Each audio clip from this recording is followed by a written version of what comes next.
Good afternoon, everyone. Thank you so much for joining us today. You are here for the Tracking Decarbonization in the Southeast webinar. This is the fifth edition of this information. Just a few housekeeping things before we get into the content of today's webinar.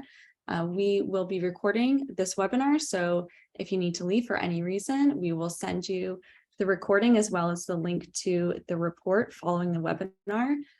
If you have any questions during the webinar, you can use the Q&A box located at the bottom of your screen to submit questions.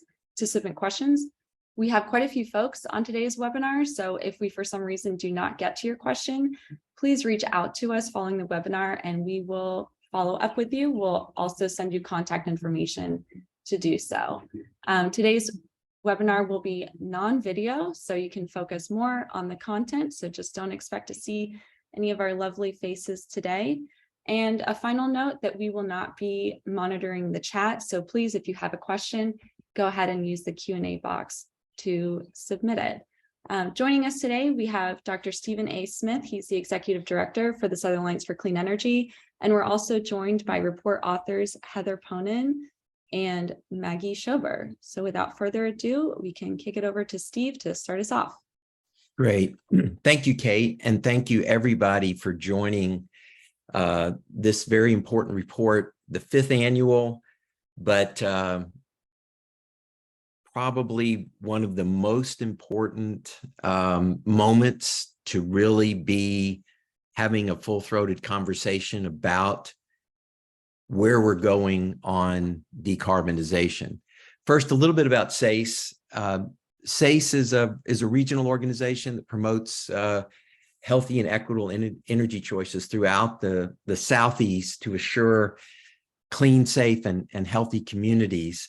I like to say that SACE, if you really were to boil it down, we're about how do we reduce the environmental footprint of how we produce and consume energy in our region, but also how we sync up our region with the work that's going on across the world.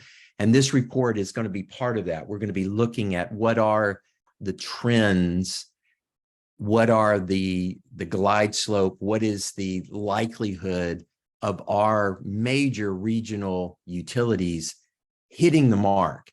If we want to go on to the next slide, over the years that I've been at SACE, I've had a lot of opportunity to interact with utility leaders, decision makers, and safe to say, many of them now are sort of doing lip service to climate. They recognize that it's one of the many, many factors that they feel like they have to balance and struggle with, and this, that, and the other.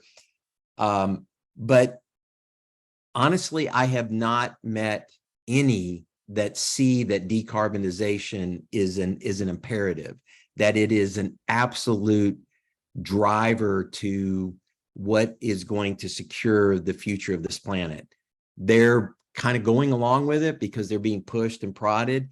But what we're seeing unfold this summer is got to be a wake-up call to the leadership and to all the decision makers that we've got to get more serious about what is happening, what is unfolding. I call it the parade of horribles that we've seen marching across our screens and our news feeds all summer, whether it's the curtain of forest fires that's draped all the way across Canada, or whether it's the air quality from those fires that have been transforming air quality as far south as our southern states, the heat waves, unprecedented heat waves. We're entering hurricane season, but we are in an El Nino season. We'll see how that manifests. But we do know that the sea surface temperatures are one of the key drivers that not only create the strength of hurricanes, but also the rapid development that can unfold. And we have unprecedented sea surface temperatures across the globe this year. We see these wild swings even in the winter, where we see crazy winter storms. A lot of that is attributed to some of the the changing that's going on with the jet streams and the atmospheric patterns that move both temperature and moisture across the globe. And then the flooding, where we're having literally rain bombs, where you can get such intense amounts of flooding in rapid succession to where it overwhelms any of the infrastructure. And some of the videos that are coming out across the world of just seeing the devastation from these floods, roads and infrastructure collapsing, either because of heat waves and buckling of the cement and concrete and pavement, or the just devastation that's caused by the flooding. These are real, clear, and present dangers. We cannot just be talking about decarbonization in the abstract. We have to be making it a priority. And I think fundamentally, all of us as consumers and voters and decision makers, we have to hold our decision makers accountable. And it's not just the ones we elect. Certainly there's the elective civic engagement process, but we've got to hold the decision makers that are driving and making decisions at these utilities. We've got to hold them accountable, because they are the ones that are literally at the steering wheel driving us over the cliff by not making the right decisions. And we are now clearly seeing the path ahead of us if we don't decarbonize. So this report is absolutely critical in raising that alarm that in the Southeast, we're not on track to hit the targets that the scientists is telling us. We are not where we need to be. Has there been progress? Absolutely. And we should applaud that progress. But that applauding that progress and looking in the rearview mirror of what we've done in the past is not a prescription for necessarily what we're going to do in the future. We have got to continue to accelerate to decarbonize. And so I am very proud of our team to have put together this report this year, where you're going to actually get to see graphically and in real time where we are and why this matters. And it can't just be one of many things that the utility executives need to be thinking about. This has got to be seen as a clear and present danger, and they have got to get us on the right glide slope to decarbonize as quickly as possible. And we definitely need to hit the targets that are being laid out. And you'll see in the slides that we're going to share today that we're not where we need to be. So with that, let me turn it over to Heather and let Heather take you through the slides and the presentation we have.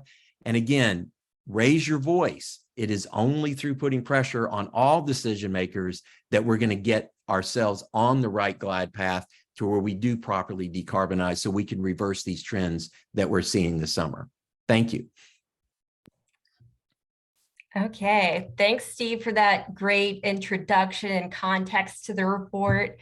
So I'm going to start by briefly outlining the scope of the report before I get into diving into the data points and the discussion of the utilities, because there is just a lot of ground to cover when it comes to carbon emissions and what we need to do to get to zero carbon emissions and avoid the impacts of the climate crisis that Steve just talked about.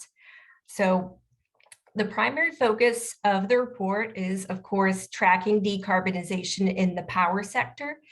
And the way that we do this is by looking at generation trends, or the mix of energy resources that are used to generate electricity in the Southeast, and how that translates into actual carbon emissions for utilities, as well as the region as a whole. And in order to do all that, we track utility resource plans. These are called integrated resource plans, or IRPs. So we track those individual IRPs as well as federal data sources like EIA and FERC that report some of the historical data that we use. So what we're trying to do with this report is the report reflects pretty closely what utilities have reported to federal data collectors, and also what they've planned and submitted to regulators, state regulators, through those IRPs. And because of the importance of those resource plans, the way that we calculate emissions and generation in this report is it's tied to where the power is being consumed rather than where it's being generated or emitted. And a quick example of this is that there might be a power plant that is located in one state, but it's actually owned by a couple of different utilities that operate in different states. And so this is kind of our attempt to show where the power is being consumed rather than just where it's generated. And I think that all this is really important because where we get our energy is possibly one of the most impactful things in people's day-to-day lives that they probably haven't really heard of IRPs, or they don't even necessarily think about, energy that often. And so, one part of SACE's work is demystifying to the best of our ability that resource planning process, as well as other policies that influence decisions about energy choices. And so we're going to move to the next slide. And I just have one other quick thing to go over, which is the geographic coverage of our report. And this is because our collection of Southeastern utilities and Southeastern states might differ a little bit from others. So when we refer to Southeastern utilities or a Southeastern state, we're really talking about a specific grouping here that's kind of marked on the map. And as you'll see, there's actually partial coverage of some states, and that's intentional because we're focusing on utilities that don't participate in interstate electricity markets like PJM or MISO. So the analysis does cover hundreds of utilities that include everything from investor-owned utilities, which we're going to talk about a little bit in detail later in the webinar, as well as municipal systems and EMCs of all sizes. But basically, we have the report covers the entirety of Alabama, Georgia, Florida, and South Carolina. It covers almost all of North Carolina and Tennessee, except for some very small portions that are part of PJM. And it covers the portion of Kentucky that TVA serves, as well as the portion of Mississippi that TVA and Southern Company's Mississippi Power covers. So I think that's about it for this slide. Okay, so I'm going to backtrack here for a second and just kind of talk about what decarbonization is. I think even if you're not familiar with the term, a lot of you can probably guess that it basically means emitting less carbon dioxide. And with the focus on the electric power sector, this usually is with the goal of getting to zero. So when I'm talking about decarbonization, I'm basically talking about the transition of our power supply from sources like coal and gas to switching to using renewables like solar, wind, energy efficiency, storage instead. So that is one way of doing decarbonization. And then the other part of this is another decarbonization strategy called electrification. And so electrification, as you can probably guess from this picture in the lower right-hand corner, which shows an electric vehicle that's charging. Electrification means basically switching from directly burning that fossil fuel in a car to instead charging with electricity instead. And so electric utilities are really, it's a key sector because it's decarbonizing a pretty large portion of the region's carbon emissions, but also it can be used as a tool for decarbonizing other sectors like the transportation sector instead. Okay, I think we can move on to the next slide. Okay, so here we're looking at the generation mix, or basically this is the mix of resources that utilities use to meet generation needs. So at the bottom you have fossil gas, nuclear, coal, and then we have kind of an other grouping, which includes a number of like smaller energy sources. And then at the top, we have kind of a collection of clean energy resources that we focus on, which is solar, wind, and energy efficiency. So again, this is a reflection of those utility resource plans that I talked about earlier. And I think one of the things to look at here or think about is that what decarbonization has historically consisted of is going to be different than the forward-looking decarbonization that we're planning for in the future. So historically, decarbonization has been achieved from retiring coal and using gas instead. And then you can also see that nuclear has basically remained unchanged during that same time frame. And the looking forward to 2030, this is kind of the time frame that most utilities are covering with state laws and regulatory improvements. And the region is going to use quite a bit more solar in the future. And this is something that if you're interested in learning more about solar specifically, just because it is kind of the biggest contributor for clean energy, is that you can look at one of our other report series, Solar in the Southeast, which is available on SACE's website and co-authored by my colleague, Brian Jacob. Okay, so again, this is a kind of regional total. I think Maggie's going to talk a little bit more later on about some of the specific utilities that are major contributors here. But I do want to also, again, highlight that fossil gas at the bottom. This is, I think in the most recent year, almost 50%, if not more, of the region's total generation. And this is really important to think about when we're thinking about decarbonization long-term, because those coal retirements that you see, the impact from those are really going to be hindered if you just keep adding more and more gas. And so if we move on to the next slide. So one of the things with that fossil gas is that the figures that we looked at in the previous slide were only the carbon from the fuel combustion, and it doesn't necessarily reflect the methane emissions that come from the production and the distribution of that fossil gas. That's part of the kind of total emissions impact and part of how we need to think about decarbonizing in order to avoid the worst impacts of the climate crisis.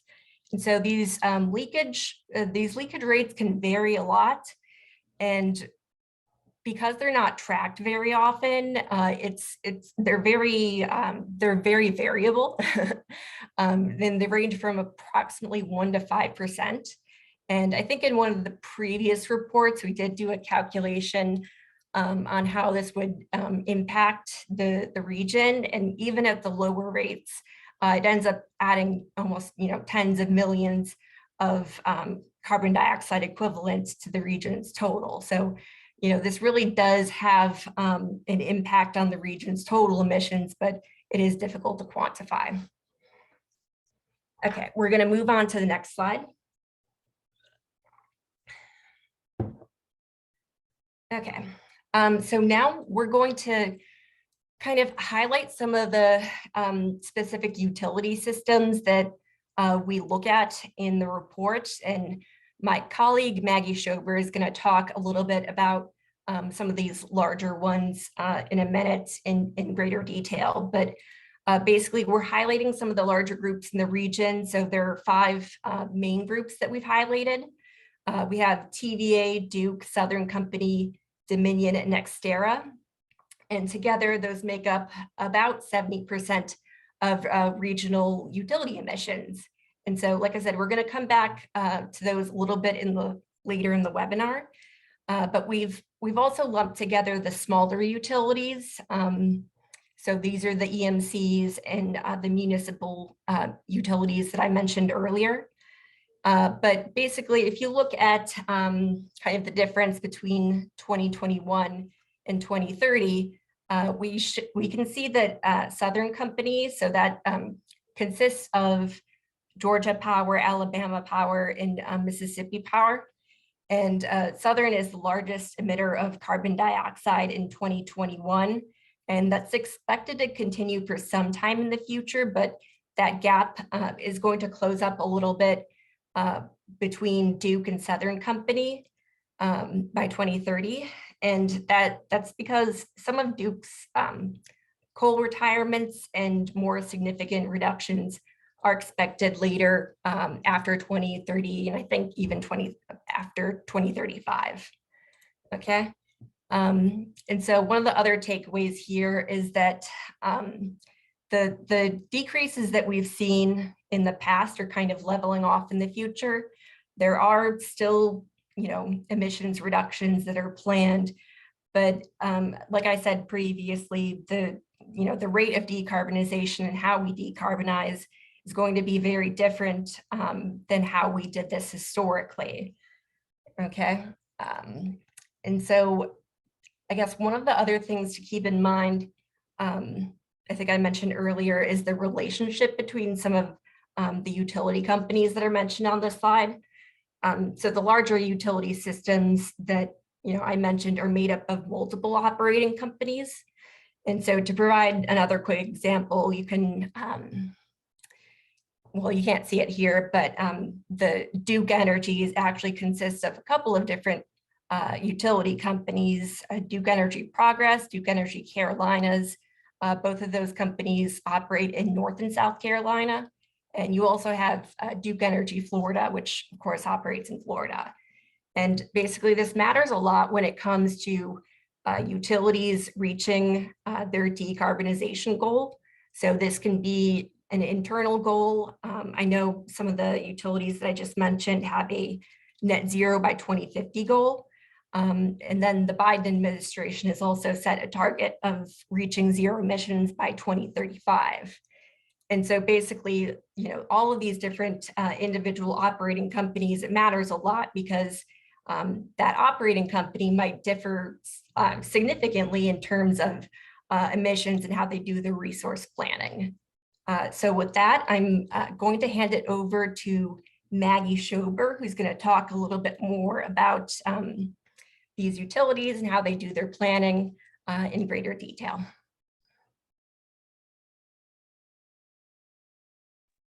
Great, thank you, Heather. All right.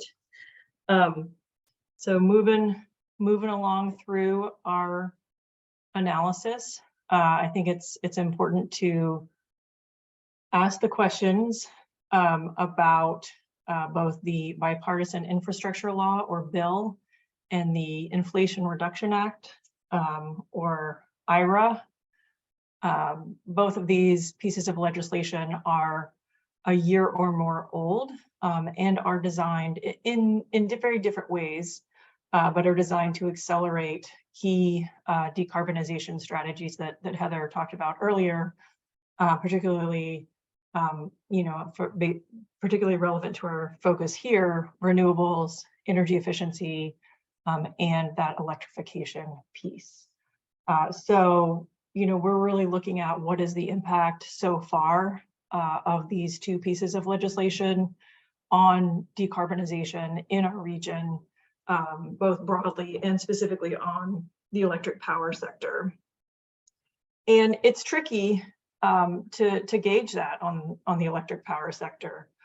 We've seen a number of trends, some that Heather mentioned at a regional level, and I'll get into more at the utility level.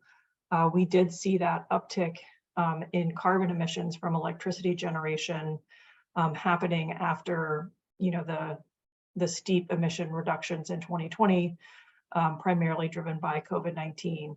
And so that definitely makes us feel like we're moving in the wrong direction. But there is an opportunity through electricity decarbonization, through all of these different strategies together, to really focus on these emission trajectories for each utility. And the primary way we do that is through their resource planning processes.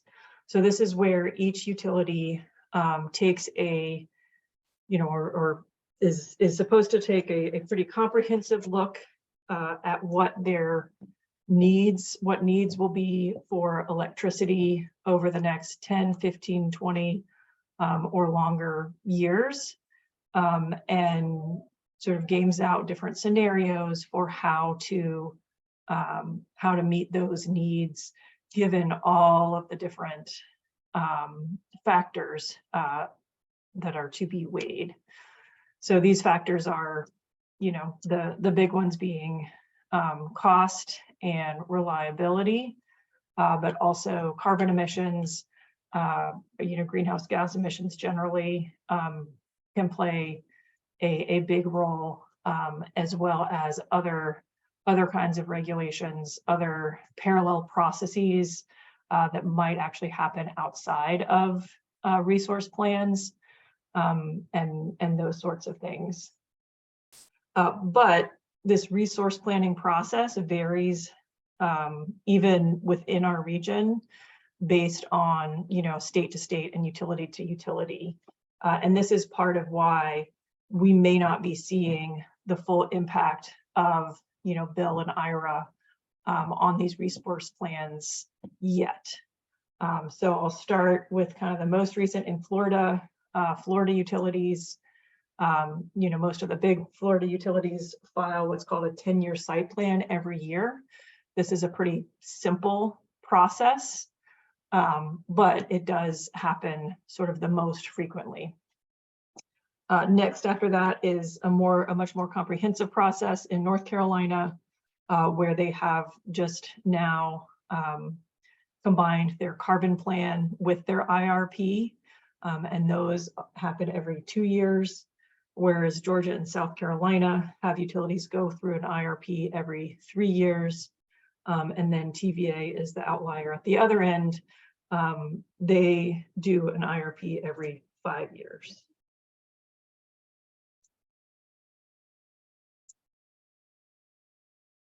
All right, so let's get into some of these specific utilities.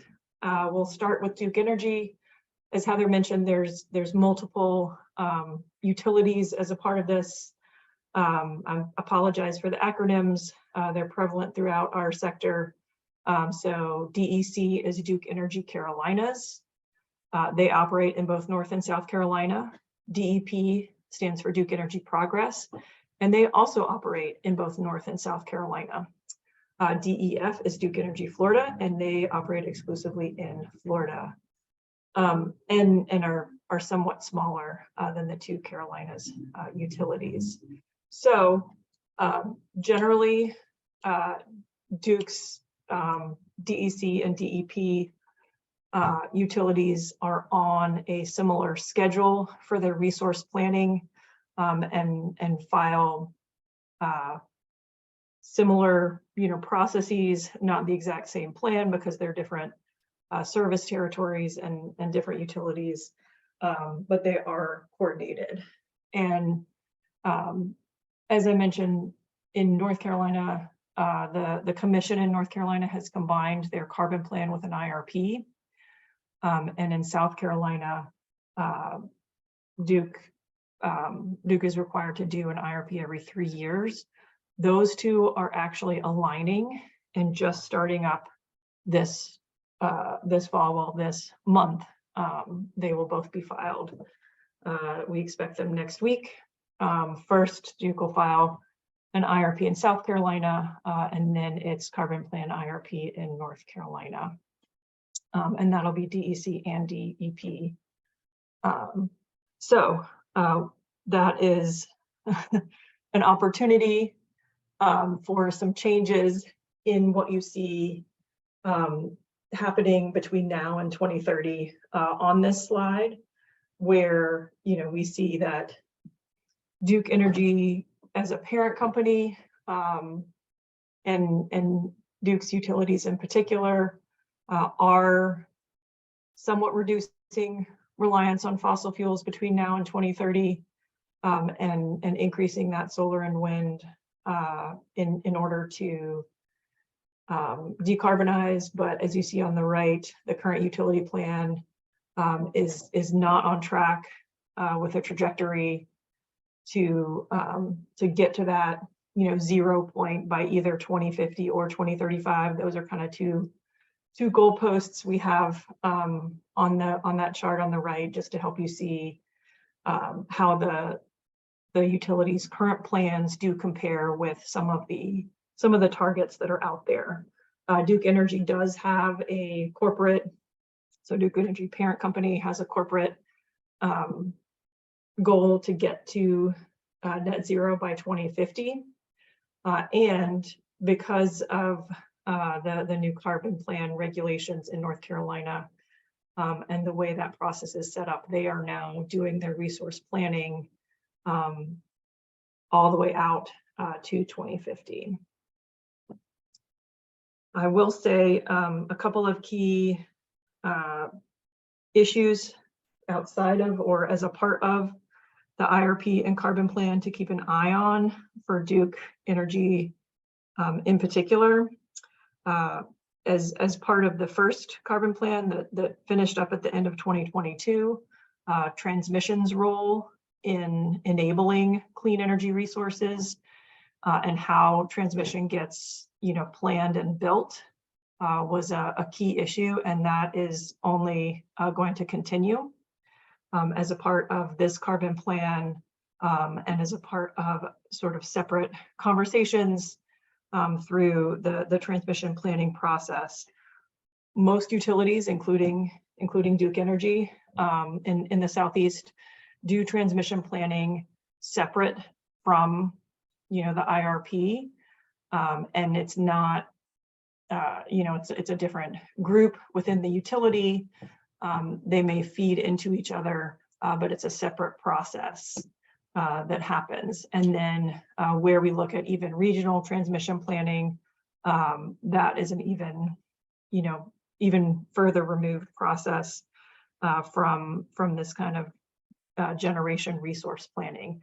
And as we move into all different sorts of clean energy resources, you know, more responsive demand, and all sorts of new technologies available on the customer meter side and the distribution system, it's really important for all of us to work towards integration of all these different kinds of planning within the utility. Not saying that's going to be easy. These are complex challenges, but bringing, you know, generation, supply side and demand side planning, transmission planning and distribution planning, all, you know, making sure we're coordinating as much as possible is a key part of these decarbonization trajectories and getting that current utility plan toward a pathway to zero. Another piece that is a challenge for Duke Energy's utilities to be able to further reduce their carbon emissions and greenhouse gas emissions more generally is that they are very heavily reliant on gas, particularly in Florida.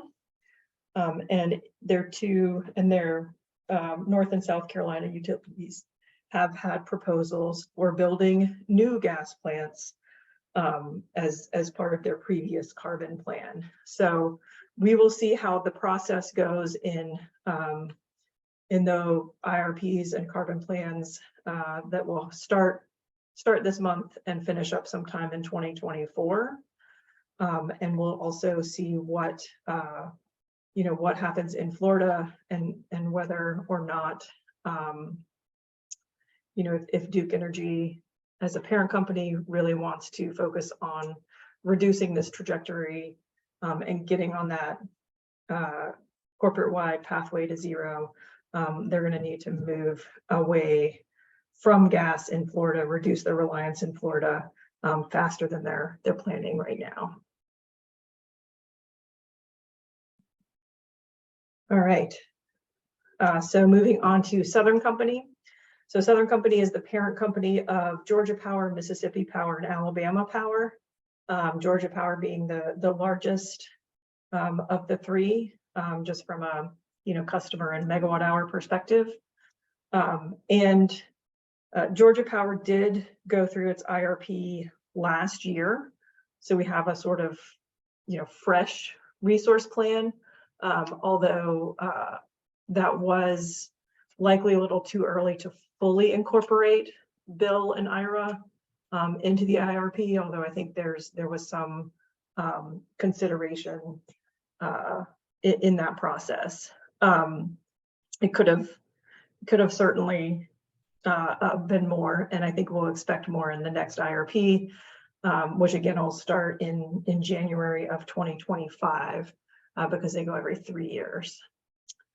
So Southern Company does have a very long history. All of Southern Company's utilities here have a very long history of reliance on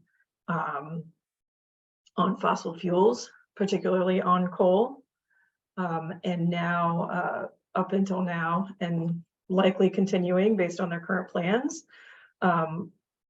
There's a lot of replacing that coal with gas, although particularly Georgia Power is including more solar. We saw more solar in this 2022 IRP than we did in previous IRPs.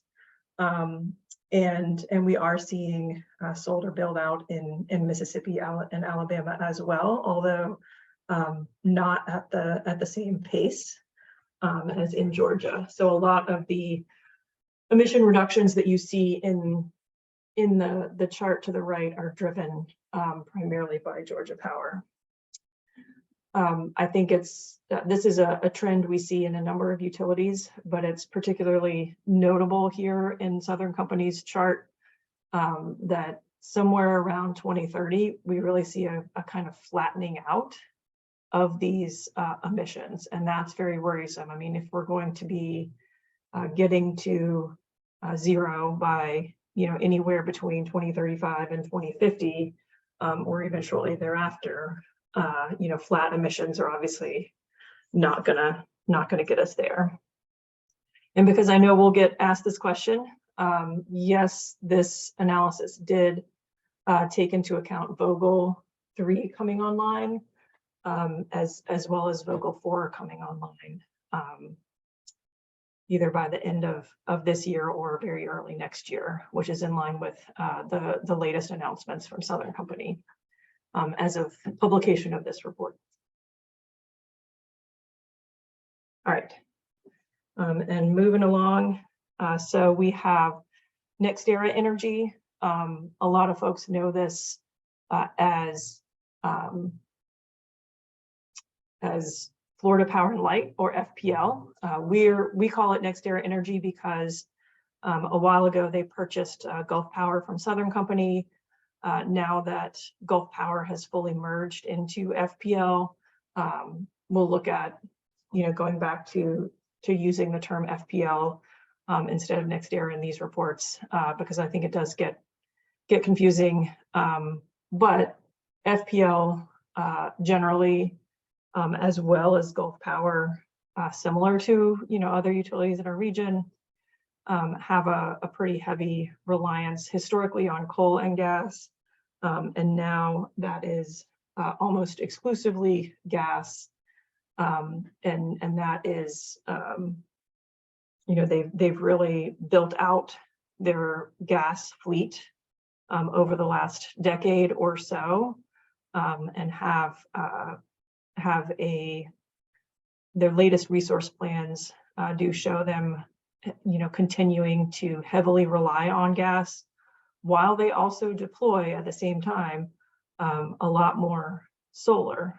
But because they are so reliant on gas, it just makes there's a floor to how much emission reductions they can get until they're really taking a dent out of how much gas they're burning in order to meet generation. I should have mentioned at the very beginning, but NextEra, FPL have what no other utility in our region has, which is a goal to get to real zero. So this is not a net zero, but a real zero goal, and that is by 2045. So that is more aggressive than any other utility in our region. And based on what we have seen in a lot of what they've shared, particularly with shareholders, they do have, some key long-term plans for how to get there. What's interesting is that their current resource plan is not quite aligned with that. I mentioned on an earlier slide, Florida has pretty unique resource planning rules and regulations. They're fairly loose. So they only go out 10 years, and there's not a lot of requirements on the utility for what to consider, any sort of scenarios that they would have to look at. It's much more of a sort of data reporting process. I think there's a lot of room for improvement for resource planning in the state of Florida, both by FPL, but by all of the utilities that file 10-year site plans in Florida. And so I think that there is a chance that NextEra's FPL's sort of misalignment with their real zero, between their real zero goal and their current resource plan is at least in part driven by the way that they are required to do resource planning by the state of Florida. And TVA, Tennessee Valley Authority, which is the only public power entity we have here, but they are actually about the same size as Florida Power and Light. So worth mentioning here, as you can see on the chart, they had some very steep emission reductions between 2010 and about today, 2020.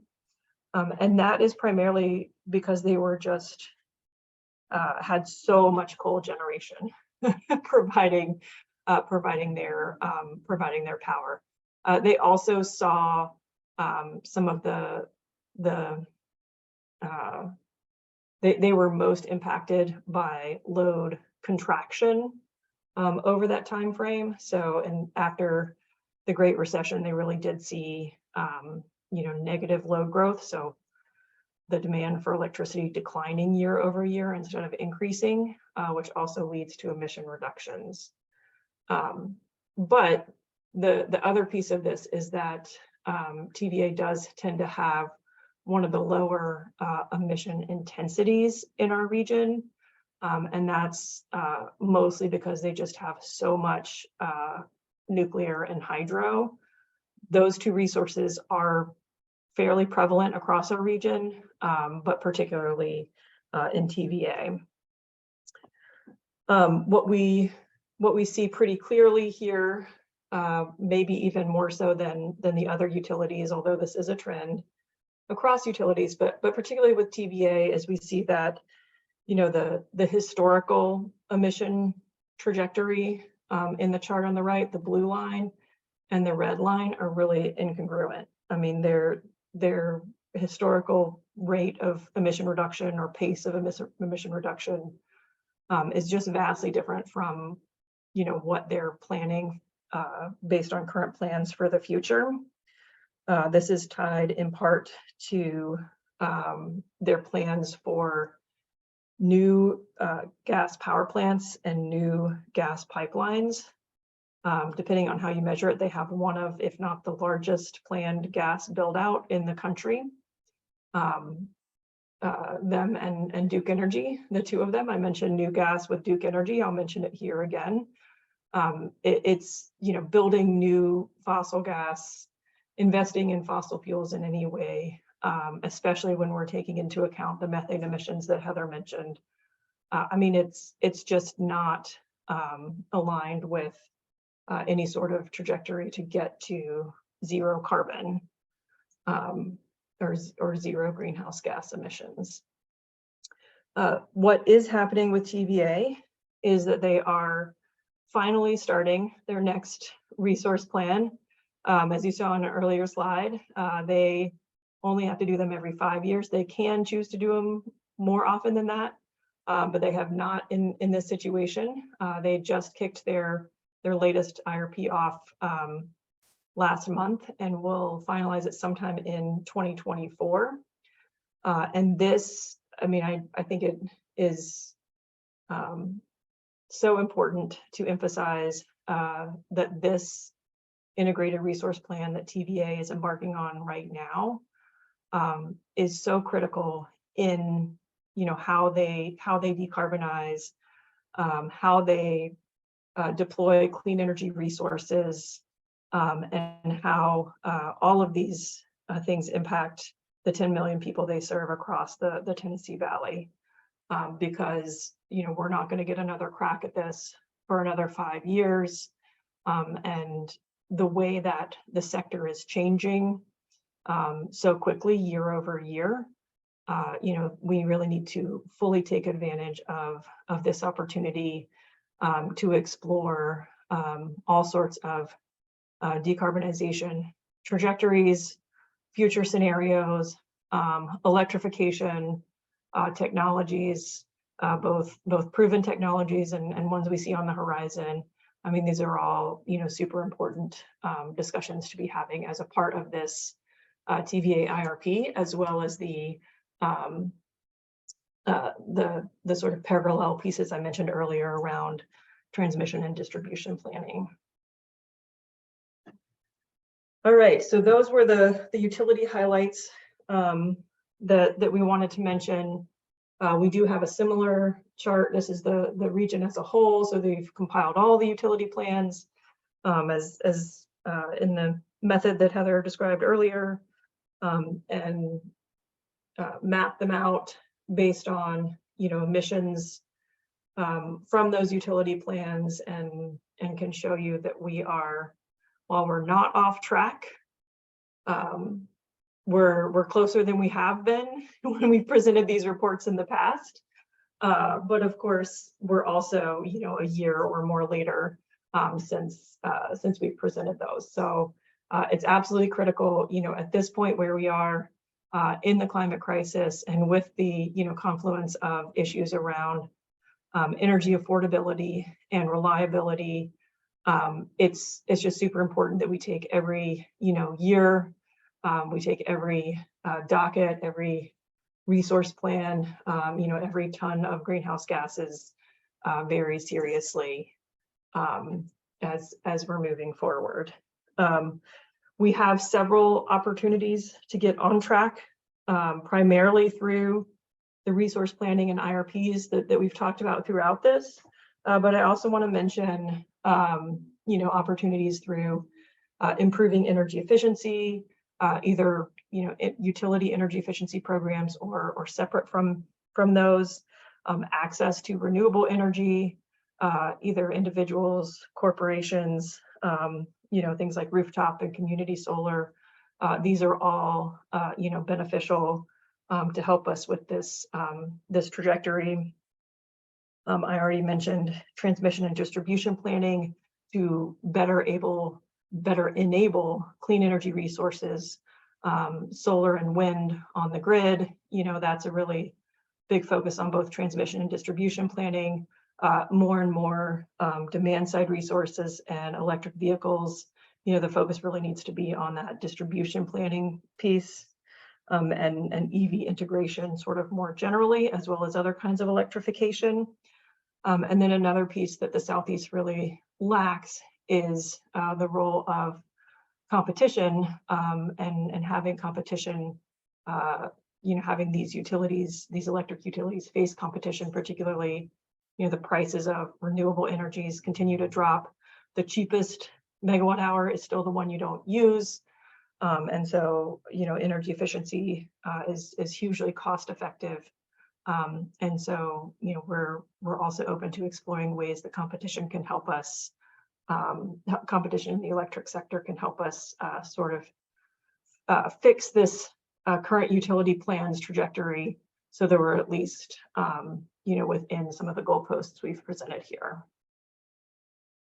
And with that, I think we will open it up to questions. Great. Thank you, Maggie. And thank you, Heather, for putting this report together and explaining to the masses the context and diving a little deeper. And thank you, Steve, for starting us off today. Just a reminder that this webinar is recorded. So if you need to hop off, we will send you the recording as well as the report following the webinar.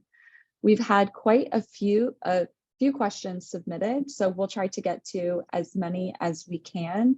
If your question doesn't get answered, you can respond to our follow-up email or just go ahead and email us info@cleanenergy.org, and we will answer as many as we can today, though.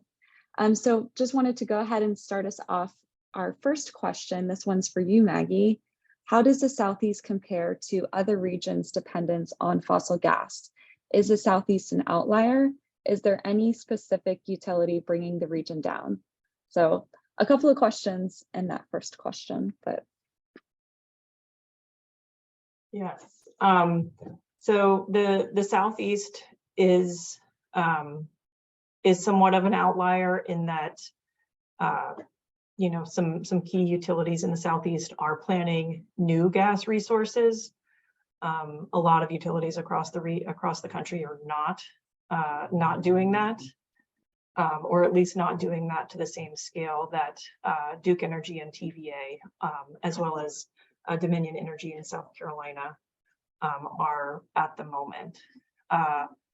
The Southeast is one of several regions in the country that has historically been very dependent on coal and has, switched a lot of that coal to gas. I mean, not necessarily in the same power plant. There has been some of that, but has replaced a lot of that coal with gas in the last decade to 15 years, as gas prices really reduced, and coal got both more expensive and also more challenging to operate because the power plants are not very flexible. But I mean, the Southeast is certainly not unique. Lots of regions in the United States have relied on coal, especially some out west. But it's certainly I think that the focus of these utility resource plans and utilities on decarbonization is something that we're seeing less here in the Southeast. There are other utilities in the country that are, really taking a stance and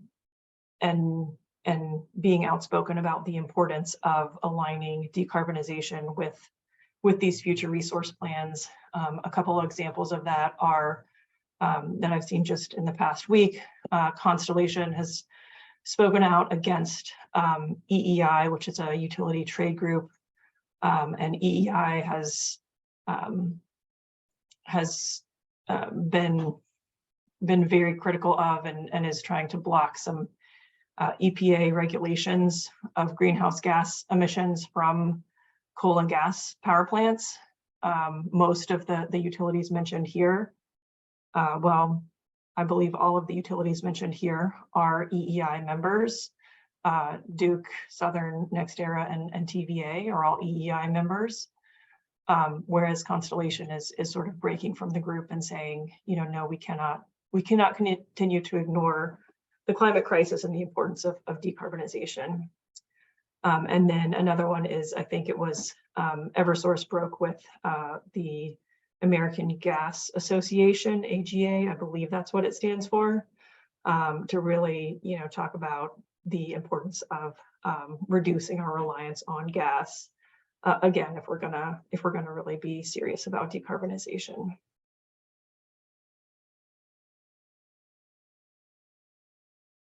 Thanks, Maggie.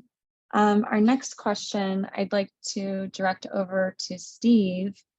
Now that the Vogtle nuclear units 3 and 4 in Georgia are online, how do you expect that to contribute to Southern Company's decarbonization efforts? Was the time and money put into this project worth the end result? Well, first of all, let me just correct the premise of the question. My understanding is that Unit 3 has reached commercial operation, but I don't believe Unit 4 is operating now. I'm pretty sure I'm correct on that. and 3 has sort of been going up and down, but hopefully it stays engaged with the grid and operates going forward. Just very quickly, someone else asked a question about nuclear power. We do not believe that nuclear power is going to be a significant contributor. New nuclear power is going to be a significant contributor to decarbonization in the Southeast, because one, most importantly, they can't build these things on budget nor on schedule. So the price points are constantly missed, or they don't even exist in reality, or they are taking decades to build. And so the historic nuclear reactors like the AP1000s that Vogtle represents, I think that reactor, there probably will never be another one like that built in the United States, because the technology has already moved on, because it took Southern Company so long to get the damn thing running. And they're still not completely sure it's going to run the way they want. So we will see. There is this siren song of what are called small modular reactors that a number of utilities are flirting with, TVA being the worst. And again, there's not a price point. There's no demonstratable technology that is in existence right now that works. The timing is uncertain. And again, every time you're spending millions, hundreds of millions to billions of dollars chasing after fairy dust, you're not spending that money in real tangible solutions that can get on the ground today and can offset carbon emissions in real time. And so we are highly skeptical that new nuclear will ever be able to be produced on budget and on schedule to a way where it really solves the problem. So, I guess Southern Company, we warned them all during the process that this was not the way to go, but they like to place what they call big bets. And I think this was a big bet that is really going to come back and really hurt the consumers in the long run. And I think it's diverted Southern's attention from being able to do a lot more things faster for decarbonization.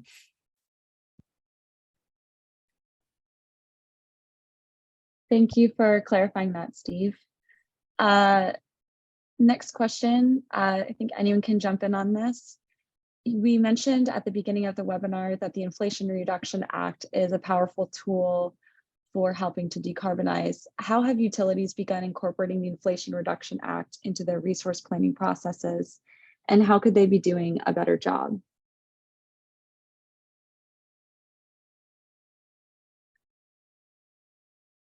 Yes, sorry. Still sometimes struggle to find the unmute button. All right. So yeah, I mean, I think the Inflation Reduction Act is a powerful tool. It's also huge. I mean, that's part of what makes it powerful, is that there are so many different avenues that utilities can take where they can apply to, grant or loan programs directly. They can incorporate tax credits into their cost assumptions.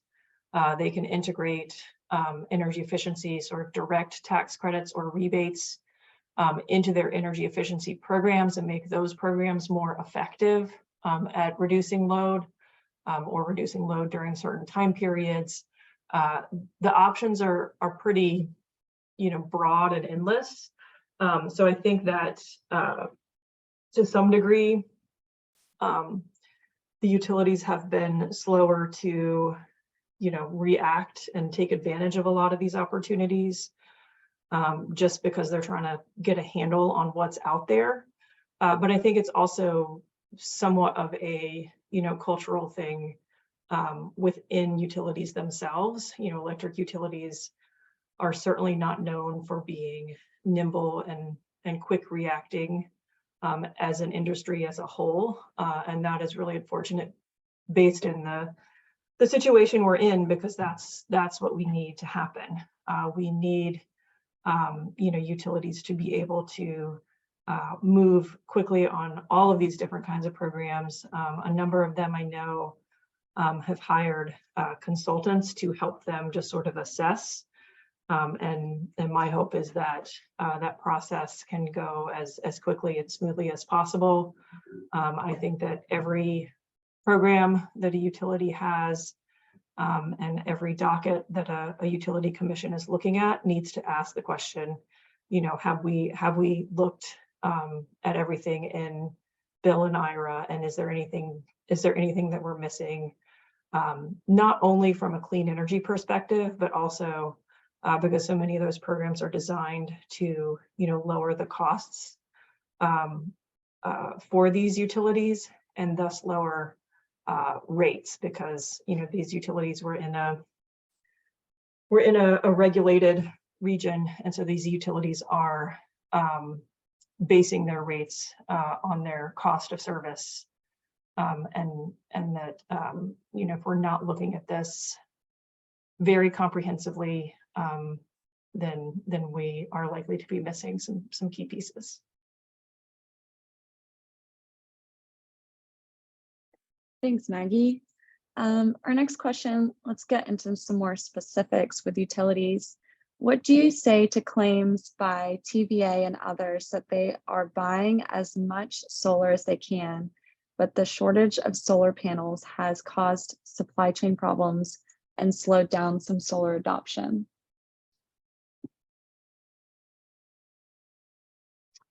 I'd say we're hearing different things. We're hearing something different from folks in the solar industry, which is that the main roadblock remains the utilities. I think that it's still somewhat of a supply chain issue because, as I've said, transmission and distribution have become, you know, absolutely key to enabling these, but these clean energy resources. So if the utility can figure out how to unclog the interconnection queue, how to proactively plan out their transmission and distribution system to enable, you know, solar and other resources onto the grid, I don't think the supply chain issue, particularly around panels, is the major roadblock anymore. Yeah, I'll also jump in here real quick with that. I think Steve answered this question a little bit in the chat as well, but I think one of the points that Maggie made about being proactive for planning for these things is that, you know, if utilities had been planning to add more solar years ago, rather than, you know, expecting to get it up and online quickly, that we would be seeing a lot more near-term additions of solar. And so I think one of the takeaways is, you know, there's that saying that the best time to plant a tree was 20 years ago and the second best time is now. I think that the, you know, next best time to start planning to be proactive to plan to add solar is now during during these current utility IRP cycles. Thanks, y'all. We had quite a few questions today, so apologies that we didn't get to all of them, but we do need to wrap up the webinar. You'll notice on the screen Heather and Maggie's contact information if you'd like to reach out with them with your question. We'll also, again, just a reminder that we'll be sending out a link to the recording as well as the report and companion blog post following this webinar. Thank you so much for being here today. We're happy that so many are here and have so many great questions. We apologize for not getting to all of them on the webinar, but we look forward to more reports and appreciate you all being here. Thanks so much and have a great day.